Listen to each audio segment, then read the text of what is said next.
Welcome to another deep dive, and this time we're going way back to 16th century Brescia. I'm excited to uncover what life was like back then.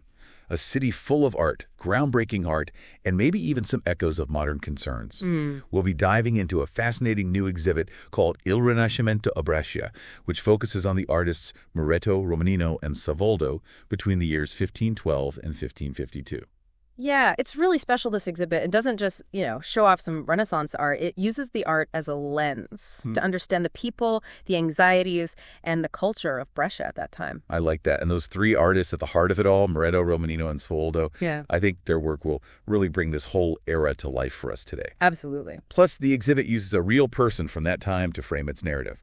Fortunato Martinengo, a true Renaissance man, a nobleman, poet, musician, maybe even a bit of a rebel, huh? His life, it seems, is really intertwined with the exhibit's 5 sections: Sterminio, extermination, devotion, harmonia, harmony, virtue, and Afani, troubles. Yep. I can't wait to see how his story unfolds as we go along. Yeah. Now, before we get ahead of ourselves, let's set the stage. Brescia, in 1512, the year Fortunato was born, it was one of Europe's most populous cities, a thriving center under Venetian rule. That's right. Bustling, full of energy, promise. Yeah, but then things took a pretty dark turn with the Sack of Brescia. Right. Tragically, yeah. In 1512, French troops brutally sacked Brescia, leaving unimaginable devastation in their wake. The sculptor Bambaia, his work documents the event, capturing the sheer brutality and chaos. For a city, think smaller than modern-day Des Moines, Iowa. To give you some context, imagine 8,000 casualties. That's the level of destruction we're talking about. Wow. That's truly horrifying. I mean, the trauma must have been felt throughout the city and beyond. How did Brescia recover even from an event like that? Well, the truth is, Brescia never fully recovered its population after that. And the impact of this trauma is considered a key factor in shaping the art and culture that followed.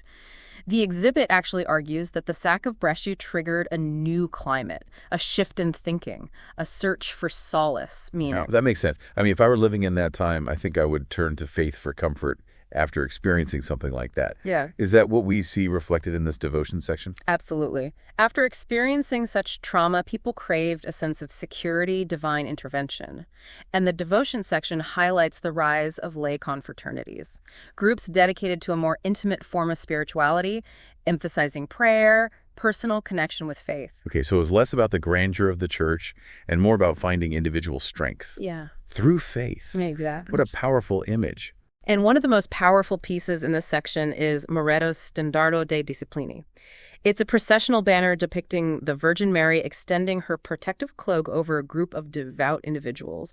You can almost feel the longing for security and solace in that image. You know, what I find so fascinating is that the exhibit also includes a restored arpicordo, an early type of harpsichord. I mean, visitors will actually be able to hear the actual sounds of the Renaissance. It's amazing. Oh, I know. It's incredible. Music was, of course, a significant part of life in Brescia. And the arpicordo, it provides a tangible link to that world. And it actually leads us perfectly into the next section of the exhibit, Armonia, which focuses on how people in Brescia sought peace and balance amidst those anxieties. Oh, okay. So far we've seen devastation and then a turn to faith. I guess it seems natural that the next step would be this seeking harmony. Would it be accurate to say that they found this harmony through things like music, a connection to nature? Precisely. And one striking piece in this section is Savoldo's Pastore con flauto, shepherd with flute. While seemingly simple, this image actually reflects some deeper intellectual trends of the time. Okay, I'm all ears. What's the deeper meaning behind this shepherd and his flute? Well, art historians believe that the shepherd might actually represent a gentleman, maybe even an intellectual, who has embraced the simplicity of rural life and the restorative power of music. Interesting. This fascination with rural life, a kind of romanticized view of nature, it was quite popular amongst thinkers of that time. It sounds like a 16th century version of finding solace in nature, really. Yeah. I wonder, though, did this yearning for harmony, did it exist alongside the ambition and power struggles that we often associate with the Renaissance? You know, that's a great question, and it brings us right to the next section, Virtù. This section delves into themes of self-representation, power dynamics, how individuals projected their status and influence. Even the word virtue itself kind of hints at those themes. So what kind of artwork embodies this idea of projecting power? One standout piece is Romanino's Gentiluomo, gentleman. Imagine this. A man in a dazzling gold damask robe stares directly at the viewer, exuding confidence, maybe even a touch of swagger. The robe itself sounds like a statement. It is. I'm starting to get a sense of, the complexities of this era, seeking harmony while also striving for success and influence. Exactly.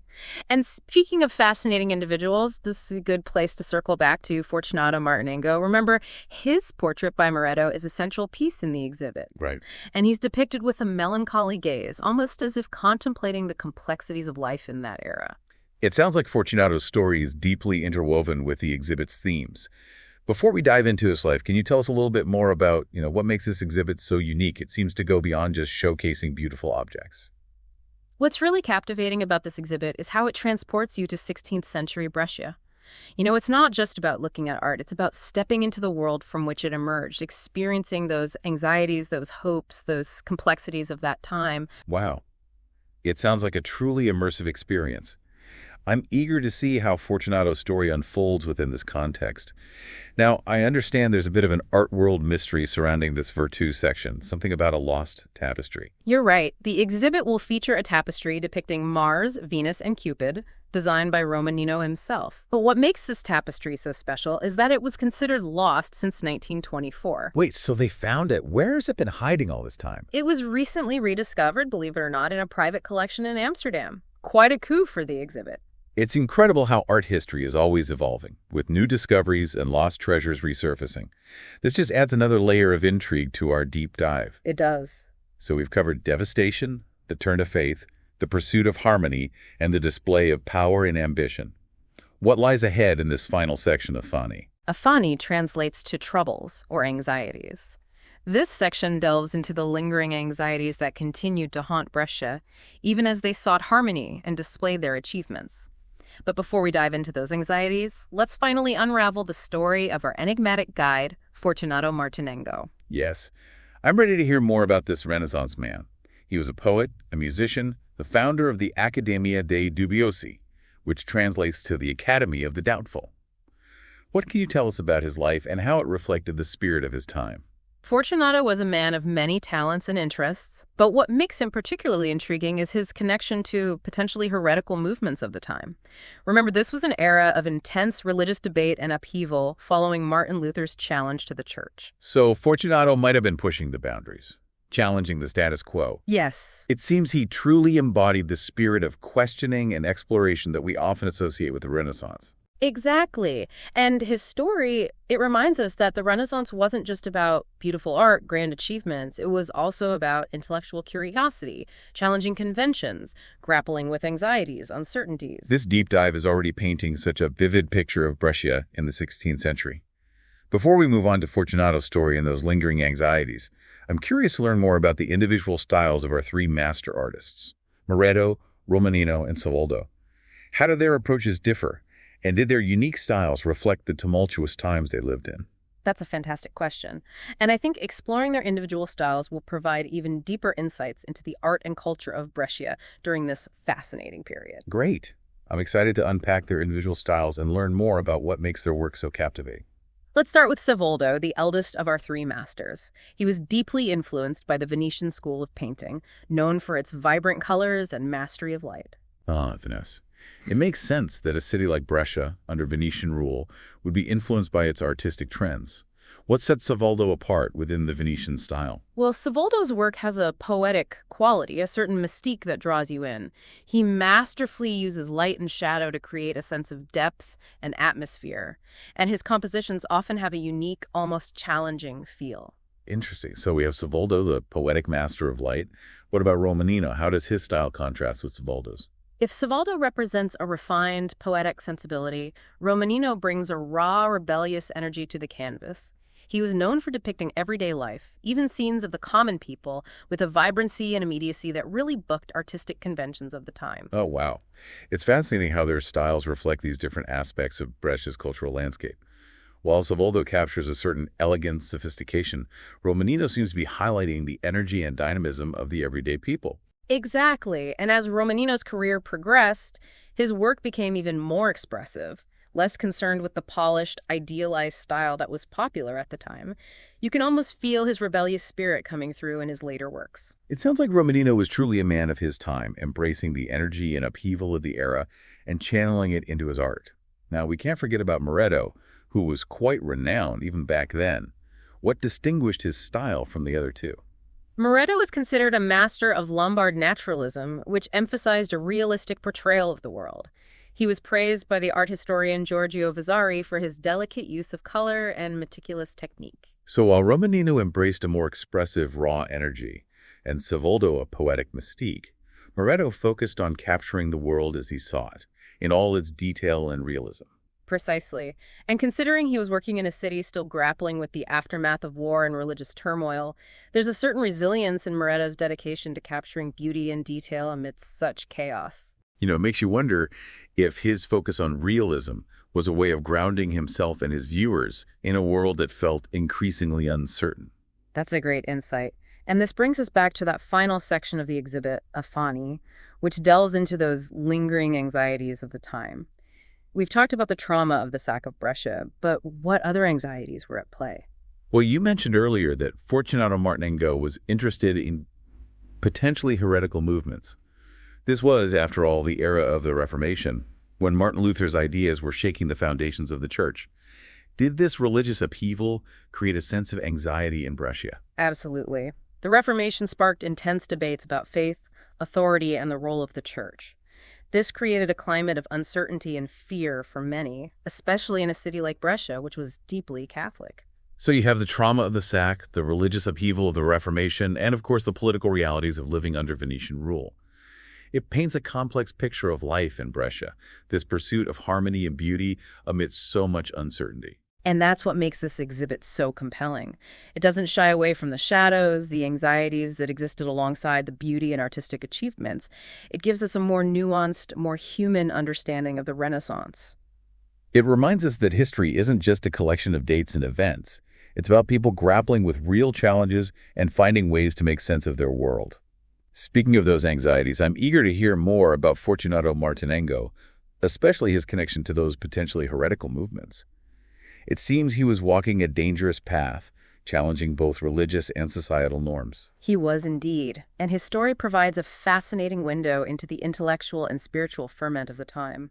Before we dive into Fortunato's story, I'm curious to hear more about how Brescia's status under Venetian rule influenced its artistic development.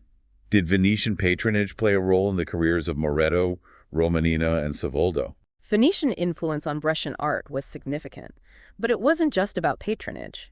Venetian artists and their works circulated throughout Brescia, influencing the local artistic style, exposing artists like Moretto, Romanino, and Savoldo to a wider range of techniques and ideas. So it was a kind of cultural exchange, with Venetian influences enriching the already vibrant artistic scene in Brescia. Exactly. And this brings us to another fascinating detail I noticed in the exhibit materials. They mention a woman named Angela Merici, a contemporary of our three master artists. Oh, I'm glad you brought her up. I was hoping we'd get a chance to talk about the women of the Renaissance. Who was Angela Merici, and how did she fit into the cultural landscape of Brescia? Angela Merici was a remarkable woman.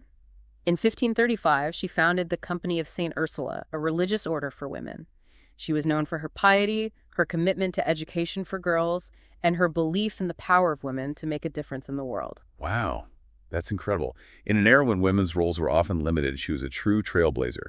Was she connected in any way to our three artists? Interestingly, the materials mention that she was a friend of Moretto and even corresponded with Romanino. This suggests they moved in circles where women were active participants, even if their contributions weren't always widely recognized. It's fascinating how this deep dive is revealing a more complete picture of the Renaissance, one that includes the voices and influences of women like Angela Merici. It's clear that this era was far more complex and dynamic than we often imagine. Exactly. And it's a reminder that history is never just about the big names and grand narratives. It's about the individuals, both men and women, who shaped their world in extraordinary ways. Now, I'm really eager to hear more about Fortunato Martinengo, especially his connection to those potentially heretical movements. It seems he was walking a dangerous path, challenging both religious and societal norms. He was indeed, and his story provides a fascinating window into the intellectual and spiritual ferment of the time. Fortunato's interest in those heretical movements suggests, well, it suggests he was engaging with ideas that challenged the authority of the Church, perhaps even questioning some of the core tenets of the Catholic faith. It makes you wonder what motivated him. I mean, that was quite a risk to take back then. Was it intellectual curiosity? A genuine desire for spiritual reform? Or maybe even a bit of rebellion against the status quo? It was likely a combination of all those factors. Remember, he founded the Accademia dei Dubbiosi, the Academy of the Doubtful. The very name suggests a group of individuals who embraced critical thinking and weren't afraid to question established norms. It sounds like a Renaissance think tank, a gathering of curious minds pushing the boundaries of knowledge, belief. And to think he was doing all of this against the backdrop of the Sack of Brescia, the Reformation, those ever-present political anxieties of the time. Exactly. Fortunato's story reminds us that even amidst turmoil and uncertainty, human beings continue to seek knowledge, explore new ideas, and, yes, even challenge authority. It really does make this period of history feel so much more alive and so much more relatable.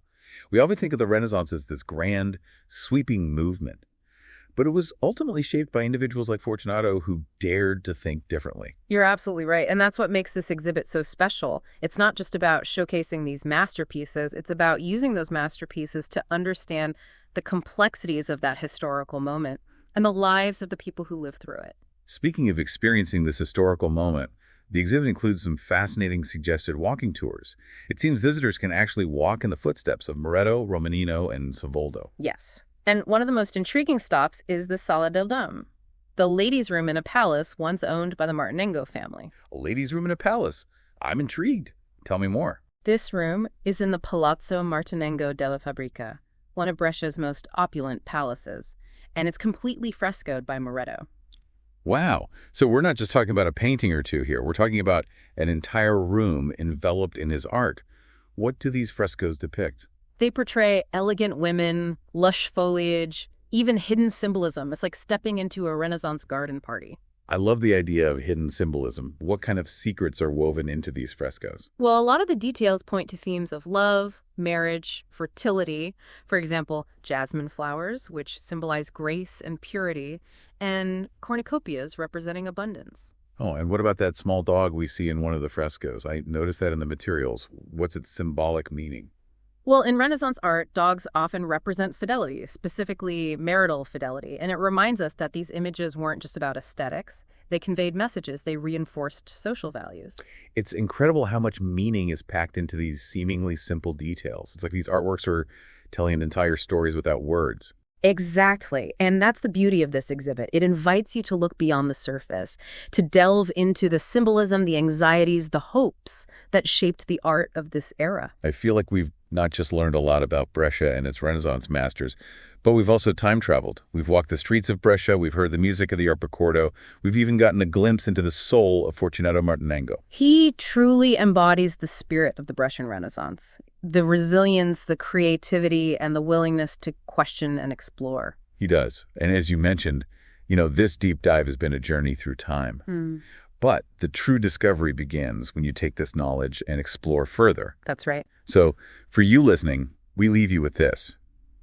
As you consider the art of Moretto, Romanino, and Savoldo, let this deep dive enhance your understanding of their work and this captivating period in Brescia's history. Perhaps you'll even feel inspired to visit Brescia and experience these masterpieces firsthand. Until next time, keep exploring and keep diving deep.